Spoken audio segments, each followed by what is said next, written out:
Et on écoute Antonelli, nouvelle interview, le pilote italien. Vous n'aviez que 3 ans la dernière fois qu'un Italien était sur le podium. C'est un énorme accomplissement pour vous aujourd'hui. Vous êtes très très heureux. Pour être honnête, je suis très heureux du résultat. Le départ était la clé, et bien sûr, parce que j'ai pu passer Piastri. Le rythme était bon. Sur le premier relais, j'ai pu construire là-dessus et même rattraper Max. Sur le dernier relais, j'ai un petit peu trop attaqué derrière lui et j'ai commencé à dégrader mon pneu avant gauche. Donc c'était un peu compliqué jusqu'à la fin, mais très heureux d'avoir maintenu cette position. Et j'espère qu'on pourra garder ce rythme.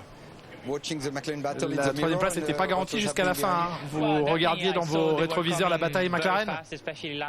Oui, clairement, j'ai vu que les McLaren arrivaient très fort sur moi et ils avaient un gros rythme. Mais après, il s'est passé ce qui s'est passé entre eux, le contact. J'ai pas trop regardé ce qui se passait dans mes rétros parce que j'essayais de piloter de mon mieux.